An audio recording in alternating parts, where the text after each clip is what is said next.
bienvenidos a un programa más de Metal World Tonight Live. Yo soy Johana Zambrano, directamente desde Ecuador, y hoy les tenemos una gran sorpresa. Y pues también estamos aquí con mi querida Melissa. Así que, hola Meli, ¿cómo estás? Hola a todos, muchísimas gracias compañera por esta oportunidad. Y sí, acá tenemos a uno de los principales focos de atención en lo que es el death metal y otros escenarios de la música underground.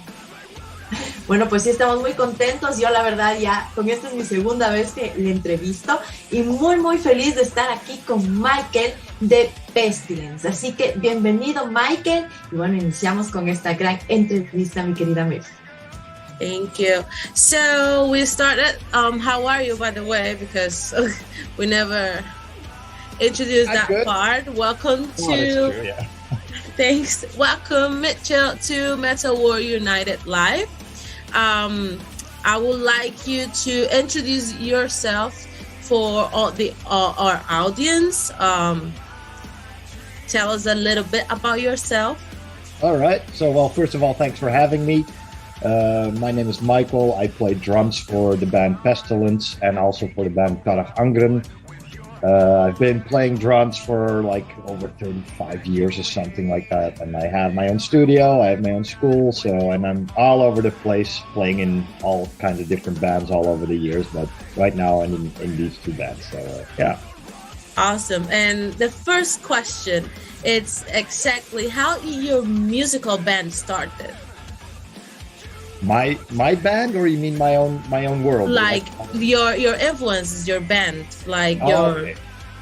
Yeah. My personal influences. Well, I don't know. It's like when I was a little kid, I had interest for music right away. You know, when I was 2 years old or something. So my parents got me a little guitar, and I put it down on the floor and then started hitting with it on it with sticks. So I used my guitar as a drum set actually, and.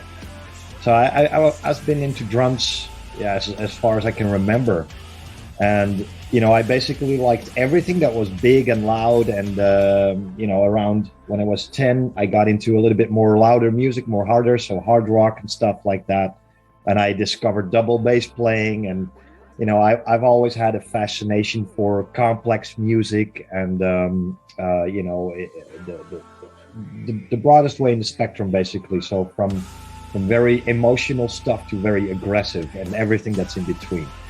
So I got very much influenced by a lot of different people, like from extreme metal drummers to jazz musicians and everything that's in between, funky drummers and, you know, things like that. And, you know, I always try to learn, you know, develop myself and to think outside of the box basically, and, you know, reach my new goals and next levels and things like that. And I've never stopped doing it, and I'm still doing it today. So yeah, that's great. How it went a little bit. Yeah. So can you tell me like a few names of who are specifically your early metal influences?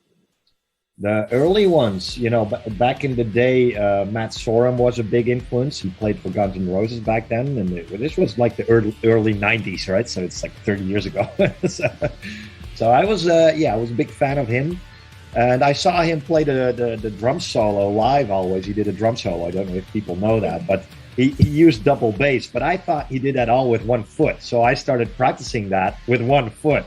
And, you know, later on, years later, I found out that, he uses 2 feet. But I could play twice as fast now using 2 feet, you know. So that's just a funny coincidence. But so him, yeah. And then I went straight from Guns N' Roses. I went to Sepultura and Slayer, so Dave Lombardo is in there, Igor from Sepultura was in there, and at the same time I learned about Vinnie Colaiuta, Dave Weckl. You know, those are more jazz musicians and fusion musicians and stuff like that. I developed an interest for that as well, so they're still influencing me today. You know, not that much anymore. Matt Sorum or something, you know, that was back in my youth, but right now in the metal music, for example, I would say, you know, I really admire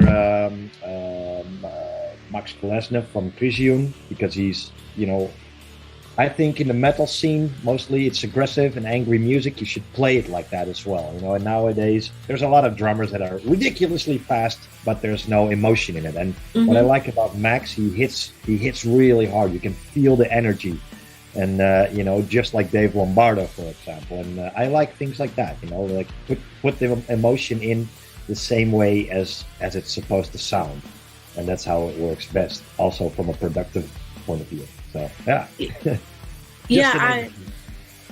I'm sorry? Just to name a few. Being honest, I got you in terms of how you connect with music and how can you feel it, because to make music great, you have to feel it. Or it's not like, as I've been talking to a lot of musicians before, it's not only about like how you can show your skills to the people. It's how you can represent what you feel, what's your soul about. So I really got you. Yeah, exactly. It's like a painting, when you watch it, a nice painting, you let it sink in, and you feel certain things, and it opens up your mind. You don't think that much about the technique that the painter was using to build it, right? So I think nowadays a lot of people are too much focused on the aspects of getting better as a musician, but it all starts with the thing that you feel when you listen to it. It's an emotional thing, it's a way of communication. As a musician, you make sound that somebody listens to and then feels certain things, right? So that's what it's all about. And how technical you make it, how complex you make it, or how dynamically you make it, that's just how you decorate it, basically. And that's how I see it, so yeah. Based on that, this is a little bit out of the questions we have been building, but as you said, that it's expression and emotions that you feel is not only the technique and the skills. What do you think about this? I always check about reviews and stuff, and I've noticed that the reviewers mostly, they focus themselves on the techniques and how the music sound from the view of the musician. What do you think about that? Yeah, well, first of all, about reviewers, I am not the biggest fan of reviewers in general, and I don't mean the individuals, but it's because it is always an individual. It's just one opinion, and I think I don't care if it's a fan or a reviewer. They're still individual opinions, and they're equal, and somebody might like what we're doing, somebody might hate it, and they're still two individual opinions, and they're still equally worth, So, and I just think that in general, a lot of people, the last 10 years or something, people are just too much focused on things like technique and things like that. And of course, it can help you to develop your skills, but it's in order to develop your skills and not the outcome. So it's basically the learning path versus the expressive part, and people tend to mix that up a lot. So I think reviewers do that as well, and also production-wise, I hear them talk about if they like the production or not. But still, it's first of all one opinion that I would like to hear is how it does make them feel, basically. Exactly. So yeah, that's my opinion about it. So, but I always.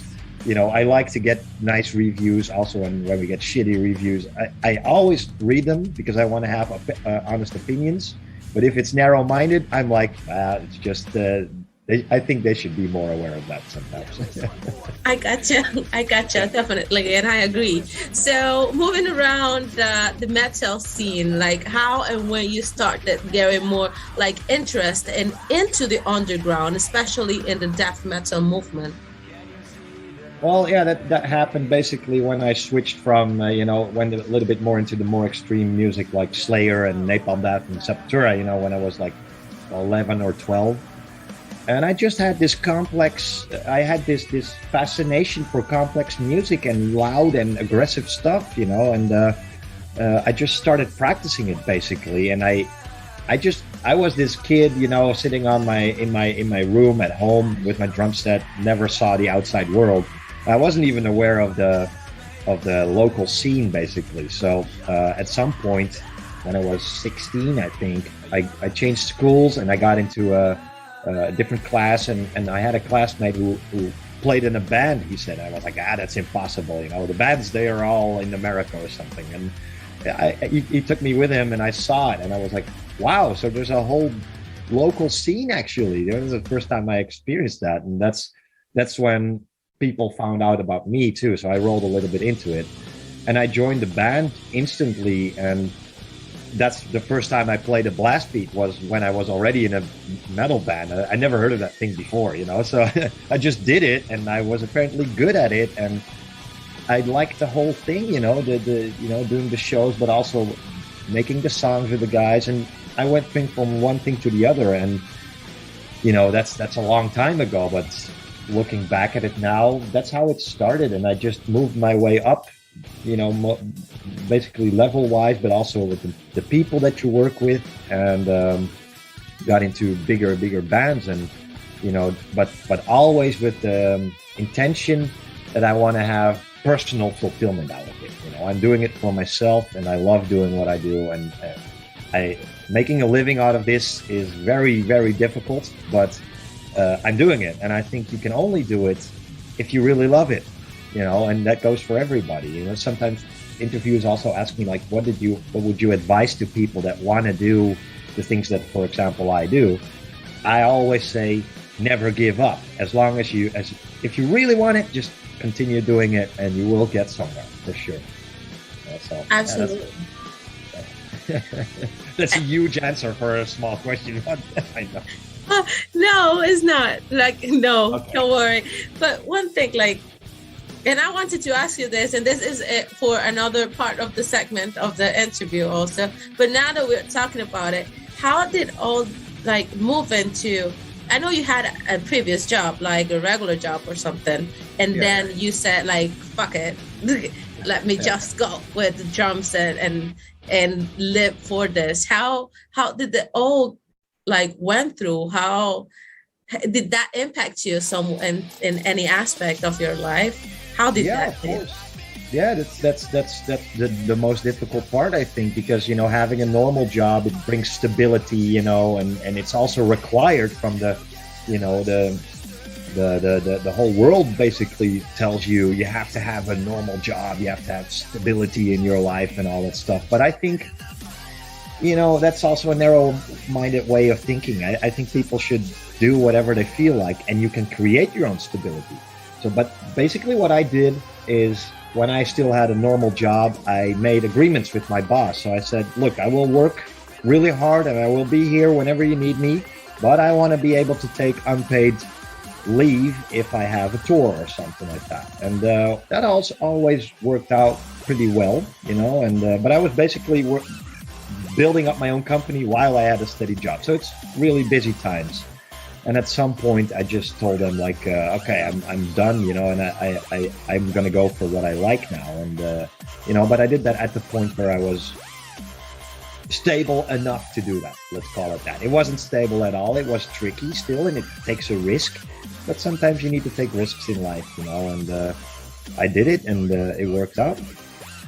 You're a man with a vision. I'm not super special. I think a lot of people can do that, you know, so yeah. But it takes balls, that's for sure. You need to have some guts. Yeah. I gotcha.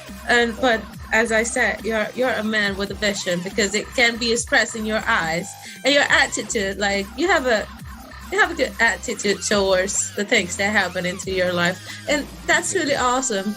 And talking about things that happen into your life, we know you have been in several projects, and one of them was Prostitute Disfigurement. I want to know about the time you play in the band. Tell us about it. Oh, that was fun. That was also, you know, one of the early bands I joined, actually, because right after my first band, you know, I was touring in the Netherlands a little bit, and Belgium, you know, the country that's right next to us, or our neighboring country. It wasn't that big, you know. We were doing shows all around, and at some point the ex-guitar player of Prostitute joined my band, and then we had to do a show somewhere in Belgium with Prostitute Disfigurement, and they still had a different drummer, but they were looking for a new drummer because he was about to quit. And they saw me play, and they came to me and they said, "Hey man, that was killer. You wanna join us?" And I was like, "Wow, this is awesome," because that was really a band that I really like to do. You know, it was very brutal, very extreme, and things like that. So I basically said yes, and 2 weeks later, I was recording Left in Grisly Fashion with them, and that was back in 2003, if I remember correctly. And then things went fast, you know. That band was a hype back in the day, and we went on tour instantly with Deicide. Then right after that, we did a tour with Cannibal Corpse, and you know, we played all over Europe basically. And then I did 2 more albums, but then I took a different path. This is a course over 10 years, and I took a different path, so I decided to leave them again. But I had the best times of my life with these guys, that's for sure. You know, that's the first tours I did, and we had a lot of fun, that's for sure. And I'm still friends with them. You know, we're still in contact, and it's always nice to, you know, every time I run into them, and we're still having fun and looking back in the memories and stuff. So yeah. Oh, that's awesome. So after it, I know you got into like more experienced like level in life, and I want to know, like, how can you describe your experience of the time you spent playing in Got the Throne? I know you also had an interview with Vampire on Metal Messiah Radio by that time, and I want to know any special memories you would like to share with us. Yeah, of course. You know, I've done a lot of things in between, you know, and most of the things that I did are under the radar, even because sometimes I just play on records and I never play live at the band, you know, or sometimes I produce their albums. But God Dethroned is definitely one of the bands I've been in the longest.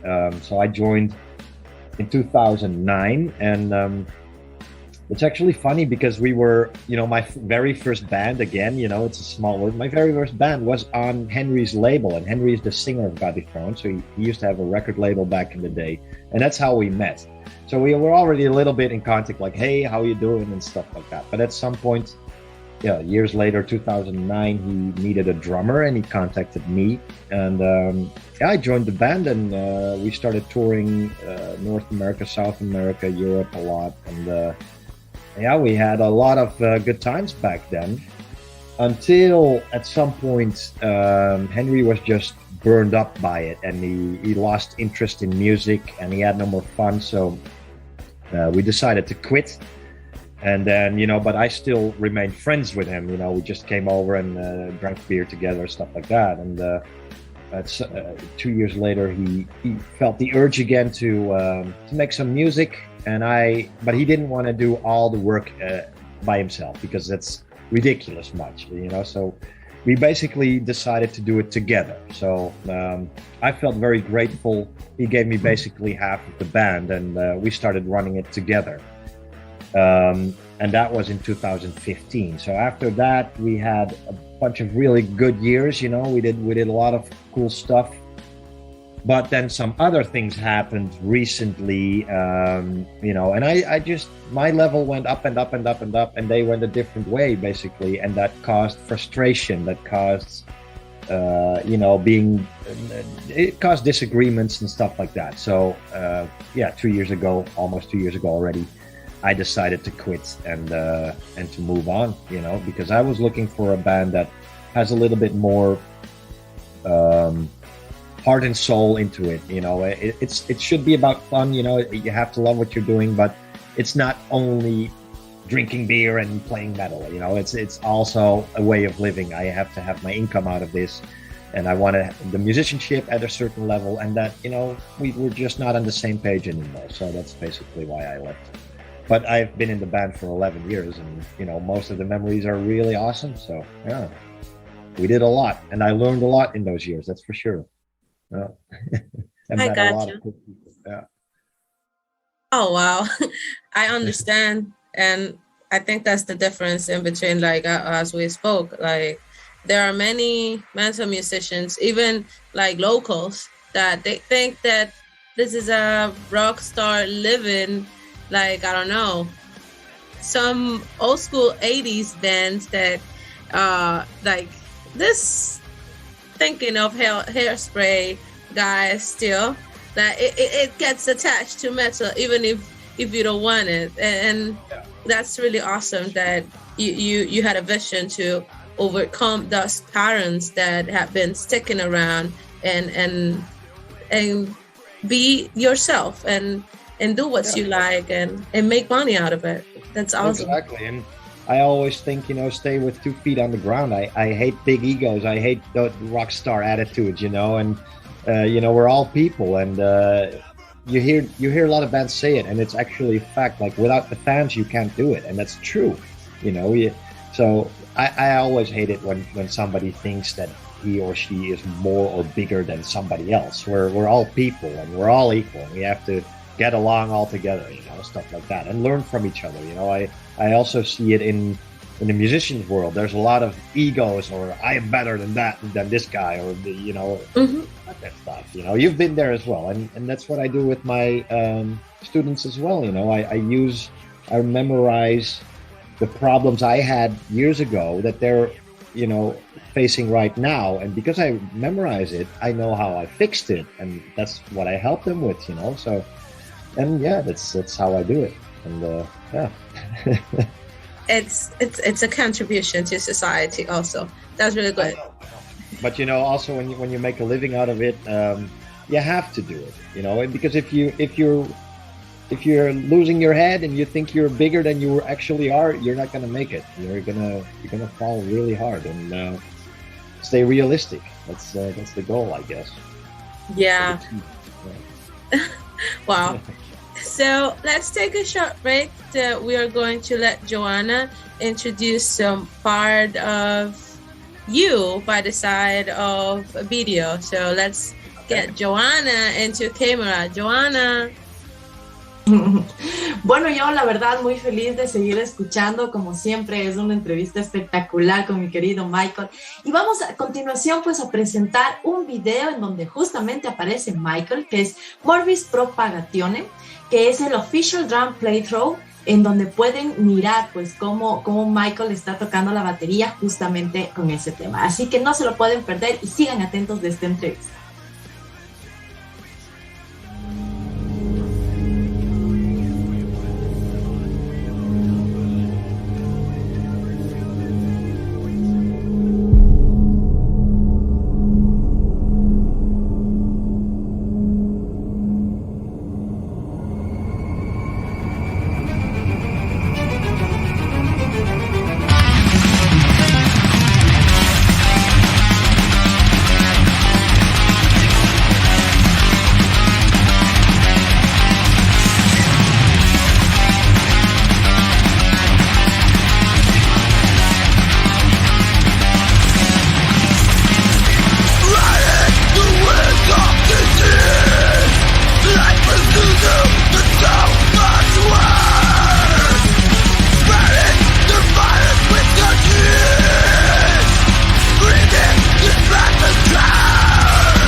Bueno, y después de haber escuchado este gran tema y sobre todo mirar pues a Michael cómo está tocando la batería, pues es espectacular definitivamente. Así que mi querida Meli, pues, ¿qué te parece si continuamos con esta gran entrevista y seguimos conociendo un poquito más de Michael?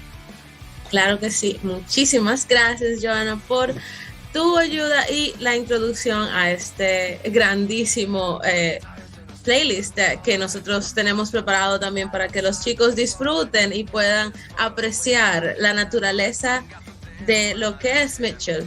So now we're coming back to the questions, of course, and the following one that I have, it's a really interesting, like, based on the fact that you've been through different bands and you got this. So I want to know what aspects of yourself you think that were built by the time spent in different bands with different influences, like not only in terms of music, but in terms of your development as a human.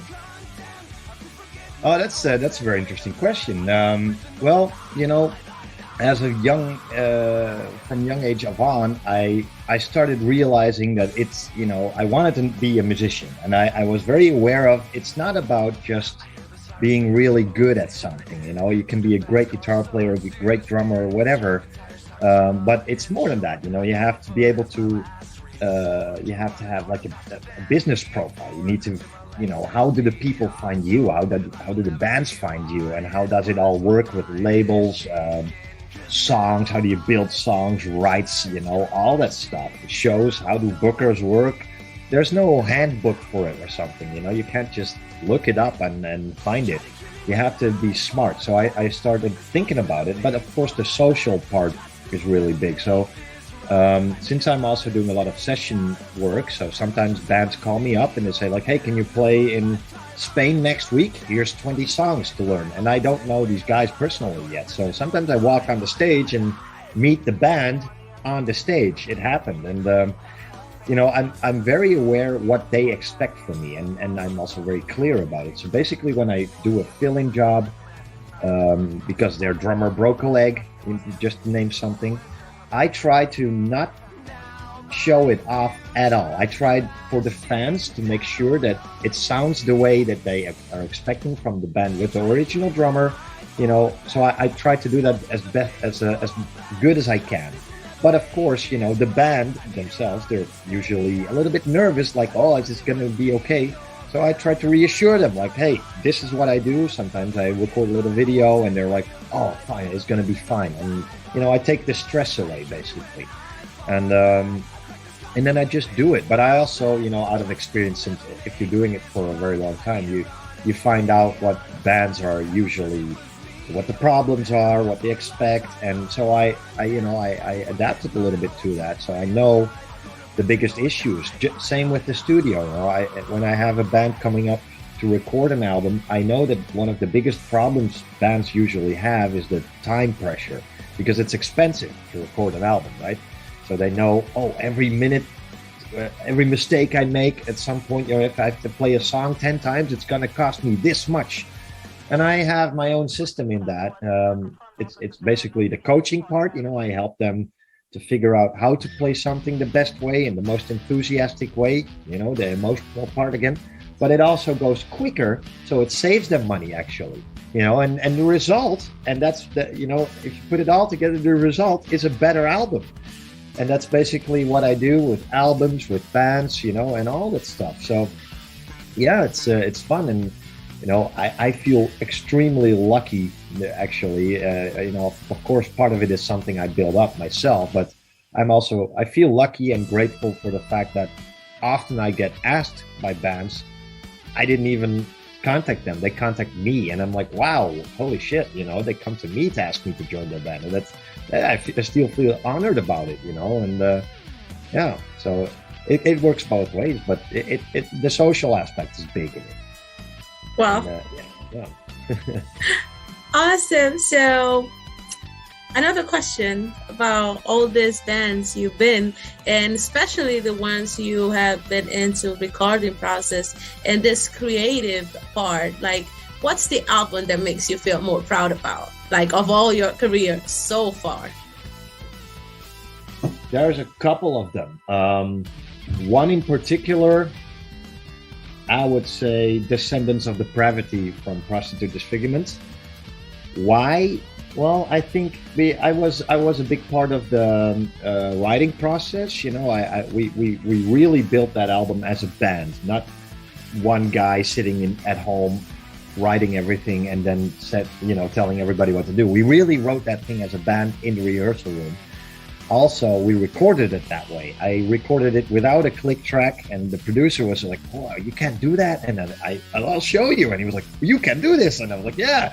So it was really a rock and roll thing, and I like the sound, I like the production, I like the songs. I'm really proud of that, even today, even though it's now 14 years old.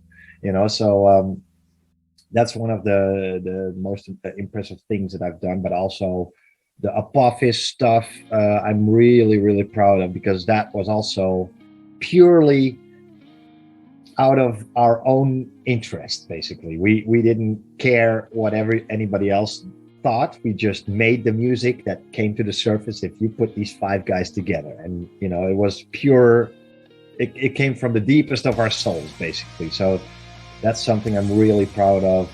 But every album that I'm on, I'm actually proud of, basically, so otherwise I don't do it. And that's also very, very important, I think. I don't do stuff that I don't like. So if a band contacts me to record for them or play live for them, I want to know who I'm dealing with, musically, but also personally. And if I like it, then it will work, because nobody wants to hear an album with a, demotivated drummer or demotivated whatever, singer, bass player, you name it, so I need to be motivated and I need to like the music. So I'm proud of everything that I did so far.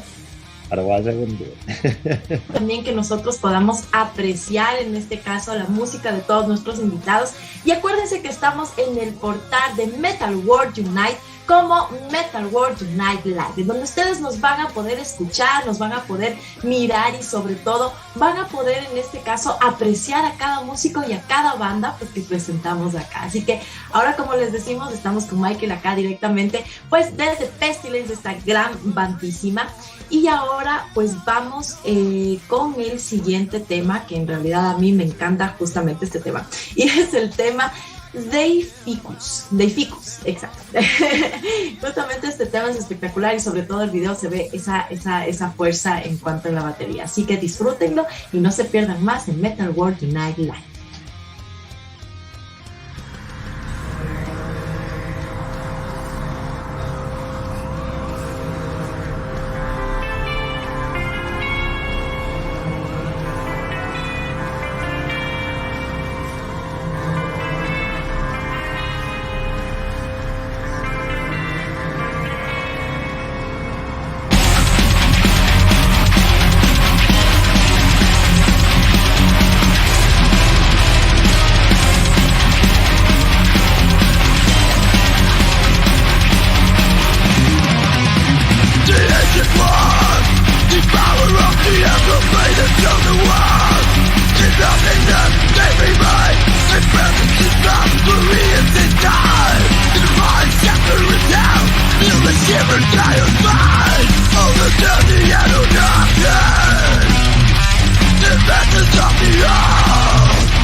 Bueno, y después de haber escuchado este gran tema, pues continuamos con Michiel de Pestilence. Así que estén pendientes porque se vienen muchísimas más preguntas y sobre todo más sobre el arte de nuestro querido invitado. Así que continuemos, mi querida Mary.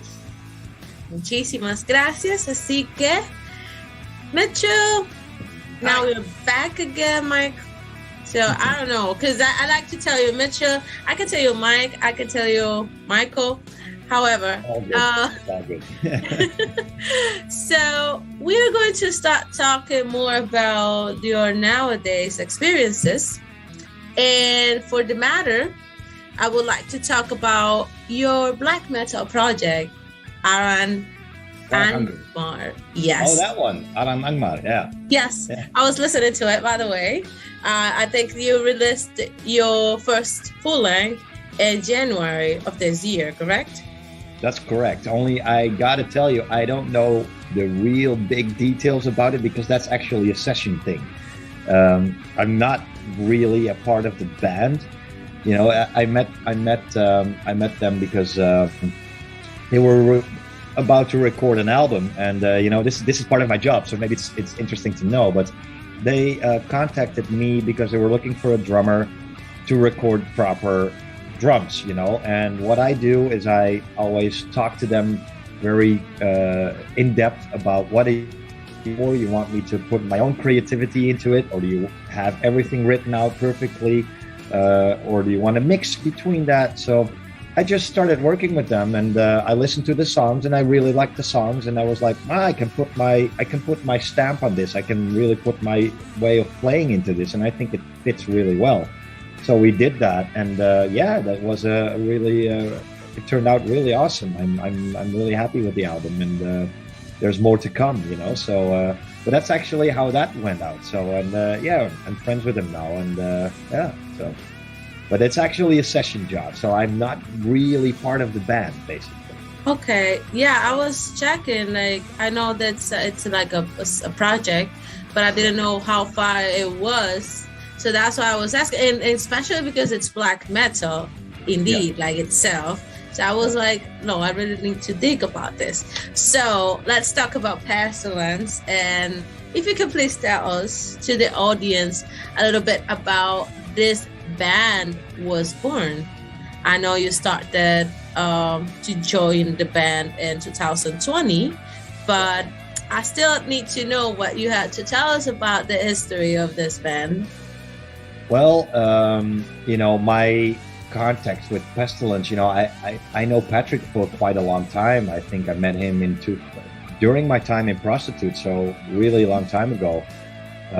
We just ran into each other every now and then at shows or festivals, and hey, how are you doing? Things like that, you know. And at some point, you know, of course, Pestilence is a band that's been active for like 30 years, and he did a lot of good stuff back in the day already, you know. So he has a renowned band, and yeah, you know, he asked me to join for an album recording in 2020, and that's actually the first time we got together as a musician, in a musician point of view, basically, instead of just how are you doing kind of things, you know. So Yeah, we agree a lot on, we have a similar level, we have a similar way of thinking about things, so that went really smooth. And yeah, it's a great team we're working now. And yeah, unfortunately that's when COVID happened, so we didn't do a lot of live things yet, but behind the scenes, we see each other very regularly. And we're doing a lot of things behind the scenes. So as soon as we are able to play live again, which is basically now, we're ready and full going for it. So that's the situation right now. But maybe, you were a little bit confused about the Aran Angmar thing, because it sounds like Karach Angren. And Karach Angren is something I'm a steady drummer for. And that's also a horror metal band. So yeah.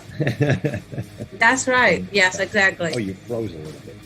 Oh, yeah, you're back. Internet, huh? Yeah, we are definitely. She's in Ecuador.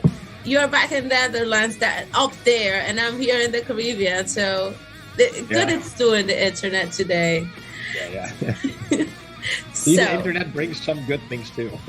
Yeah, exactly. Like it's not all this information, Exactly. Oh, yeah. So let's talk about, how would you describe like your last work with Pestilence, the Exitium? Yeah. It was awesome, I mean, this album was born in a way. Patrick already had the whole album written, so it was already ready, basically. And as soon as as we teamed up, again, 2 weeks later, I was recording it in my own studio, and Patrick came over, so we did it together, and we just tried out some parts. He had, of course, the whole structures of the songs were ready, but not every little detail in the drums, basically. So we started trying some things, like, hey, maybe this works, maybe that works, and it was a lot of fun. And he was finding out what I'm able to do, and I was finding out his way of working and how his brain works, and we just had a lot of fun, and I think you can hear that back, because I was doing the best I ever could. I always do, but this was also a big step for me, of course. So yeah, it was just a very cool creative process, basically, and it went pretty fast. And yeah, now the album's born, and of course I wasn't objective anymore, because I listened to the song so many times. Your brain gets fried at some point. And so I, when I was done, and the guitar players started recording their stuff, and the bass player started doing it, I had some time to give my head a little bit of breathing space, and so I was able to listen to the album properly when the mixing process started. And yeah, it turned out great. I'm really proud of it, and it's I like the power that's in his way of writing as well, and it brought something up in my playing as well.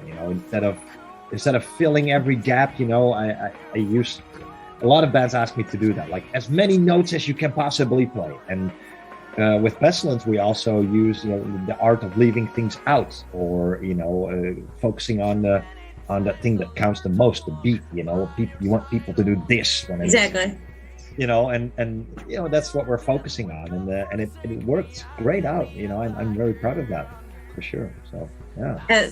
So we're talking about connection and all that, like especially with this album. Like, is there a song that you could say that connects with you, like the most in this Pestilence album? There's different songs that have different meanings to me. I mean. Modus Provocationem, what a title, right? But I like that song a lot, because it has everything musically. It has groove, it has power, it has speed, it has melody. So that makes it, that particular song, I like it for those reasons. But Deficus, for example, is way more pumping. It's like a fist smashing your face the whole time. And, as a drummer, I have to create that feeling, I mean, so I really like that part. Plus, it's not that fast. It sounds a little fast to some people. I mean, it depends on your perception, of course, but it's not that fast. So I am able to focus really on intensity and groove, so I like that one.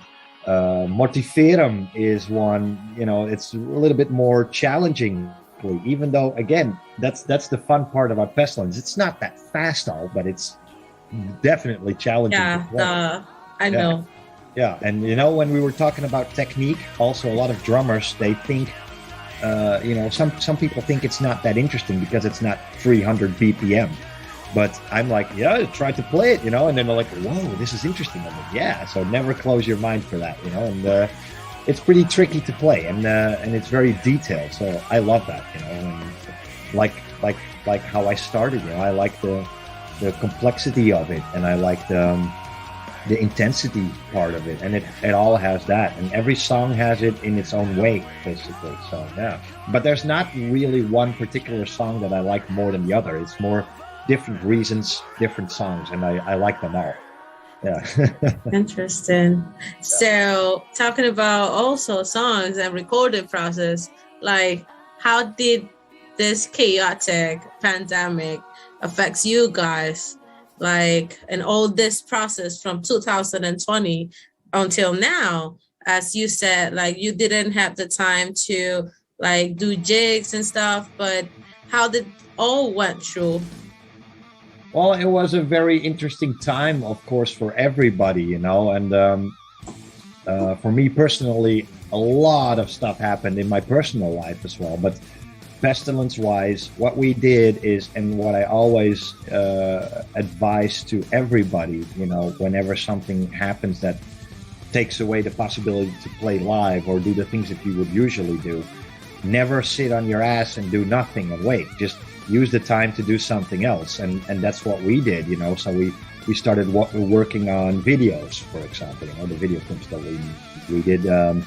We're already focusing on some other ideas, some touring ideas, you know, new set list, maybe working on some details of old songs, or making plans for a new album already, and you know, things like that. And so yeah, we had enough to do to fill the last 2 years for sure. And unfortunately, we wish we could have played more gigs, but you know, that's a problem everybody had, of course, you know. So, and yeah, me personally, I also, my other band, I also just joined right before the pandemic as well. So I also had a lot of time to focus on that, and you know, to really nail the songs the best way possible, so I feel fully confident, and then even turn it up a notch, you know, the intensity. I had time for that, but at the same time, I went through a divorce, so that took a lot of energy and time, you know, and you know, it sounds weird, but that happened the best time ever. I mean, a divorce is never fun, of course, but I'm happy it happened in the time where we weren't able to play shows, because I don't know what would have happened if the world never stopped turning for that, you know. So maybe I would be the one that had to cancel a tour or something, and I'm happy I don't had to take those decisions. So, but we were just very productive and going on, and you know, I'm also a freak in my own world, you know. I sit behind my kit and I can play for 10 hours straight and have fun with it, you know. So I'm never bored. So that's a good thing. But I'm also very productive, and I always, you know, try to fill up every moment that I have to do something productive and constructive for my own career, my own life, and whether that's for myself or for one of the bands that I play. And that's how we all stand in it. And I guess that's why it also works, you know. Yeah, I can feel your energy. Like, you wake up in the morning and it's like, hey, okay, let's do it. Yeah, exactly. Yeah. That's how I feel you. Yeah, that's me. Yeah. That's really cool. So, talking about jigs, I know you guys are booked. I think that it's until March, April next year. Like, yeah. But do you have any plans to take a trip to play in South America, maybe? Yeah, there's a lot of things going on. There's not something I can announce yet, but we're working on gigs worldwide. Yeah, for sure. Awesome. Okay, so I will keep your eyes open for it. Yeah, like I seriously, you know, I live in the Caribbean, so the Caribbean, it's like only African, Indian, and like Native African and merengue and bachata. So I will really stay tuned because I need to travel and I need to see you guys live. So yeah. Definitely. Yeah. So talking about South America now, we know that you did a collaboration with that South American band. Mm-hmm. Tell us about the band and what did that make you feel about the experience of South American metal scene? Everything from every experience I had, from the shows I played over there to the people I work with to the other musicians I know who come from there, just colleagues from different bands like the guys from Septura or Crisium, they all have one thing in common, and I really admire that, and that's passion. There's a lot of passion in it, and especially with the live gigs that came to my attention, because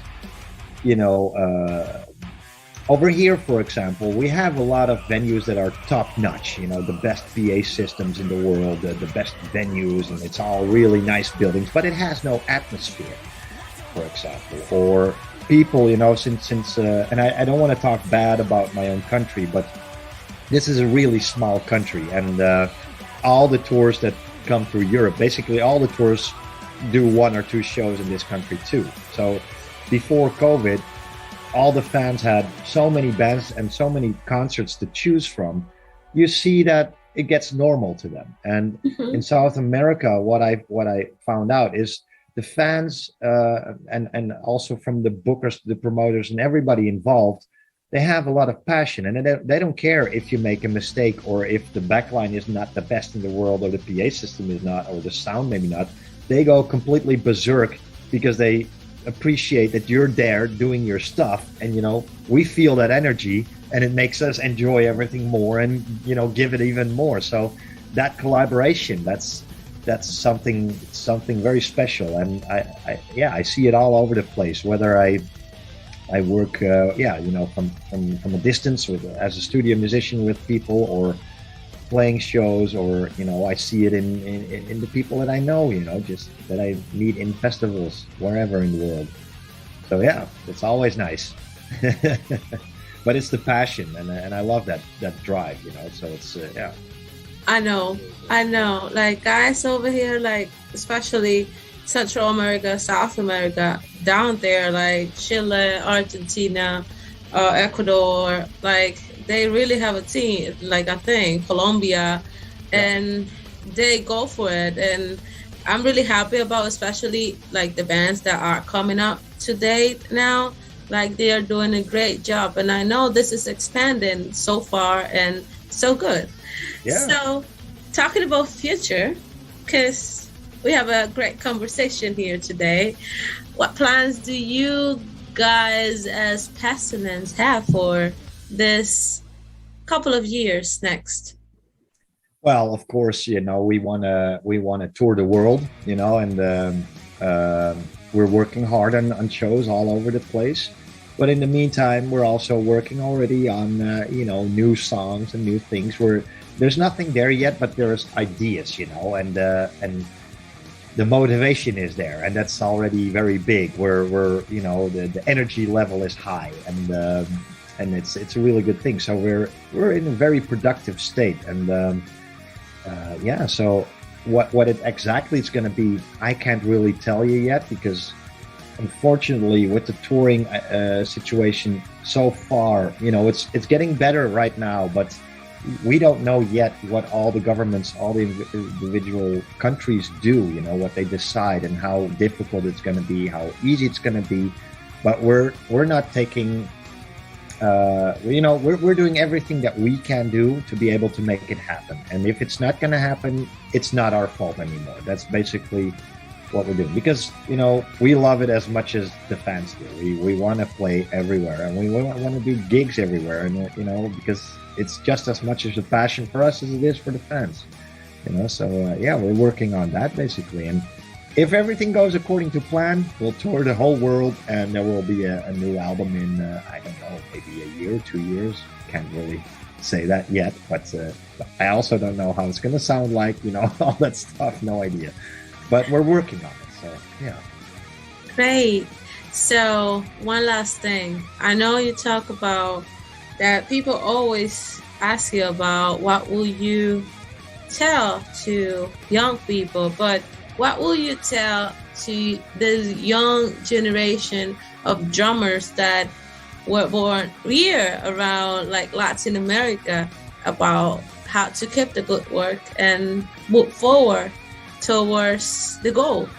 Yeah, well, first of all, I would say, be aware of why you started it. Everybody who starts any instrument, it's because you have a specific interest in and you have fun doing it, right? And everything that comes after that, progress, getting to another level, is just building up your own career, basically, and thinking outside of the box. And that's so never stop doing that, and be very aware of that when you have goals, that those are future goals and you're not there yet. So never get frustrated if something never doesn't work yet.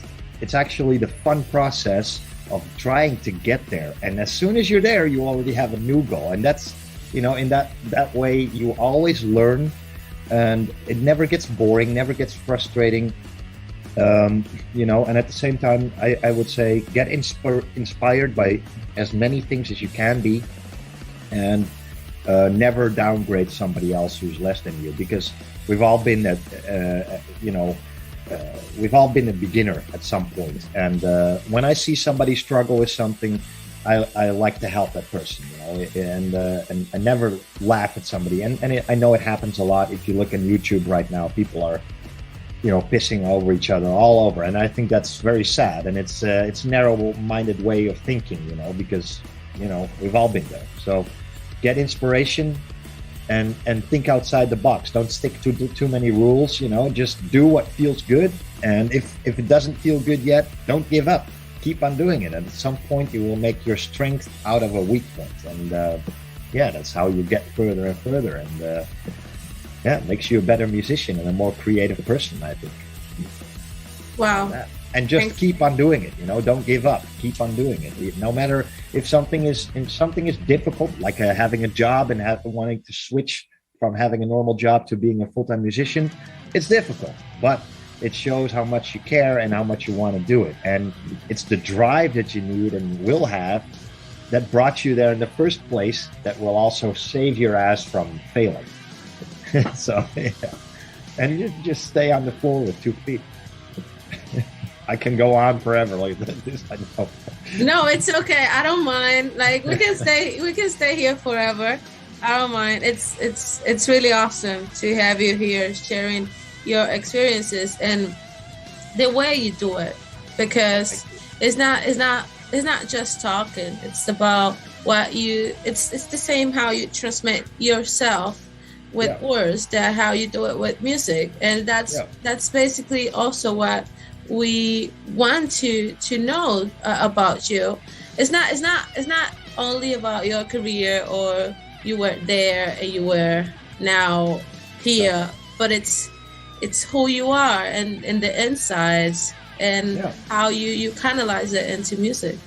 Exactly. And it's all about balance, I think, as well. Just also like from a musical point of view, what I see a lot, with my students, or I just see a lot of happening online when I watch other people on YouTube, is, when people make a mistake, for example, when they're playing a song, you make a mistake, they hate each other for that, themselves. They hate each other from, I fucked up, I made a mistake. Yeah, you made a mistake, but everybody makes mistakes. But, always see it in perspective in everything that you did good as well. And if you're aware of the mistake you made, that means that you're able to see where your progress lies. And that is growth, so don't kill yourself for making a mistake. Everybody does it. Yeah. Exactly.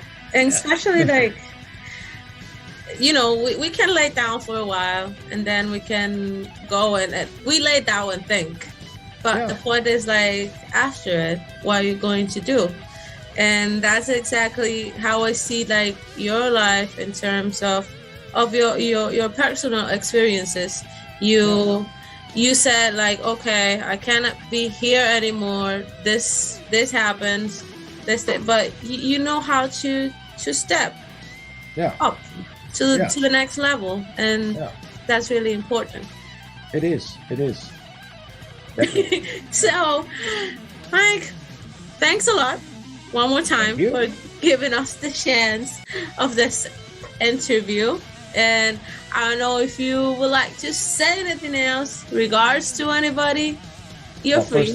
First of all, thank you guys for having me, and of course, thanks to everybody participating in this, all the fans, and again, it's cooperation. Without you guys and the fans and everybody, I wouldn't be here either. So thank you for that, and follow your dreams, keep supporting us, and I hope to see you guys all live someday.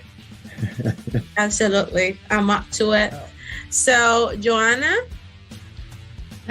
Buenísimo. Bueno, hemos pasado un tiempo muy ameno pues con mi querido Michael, mi querida Meli, pues directamente desde República Dominicana, Melissa Rodríguez.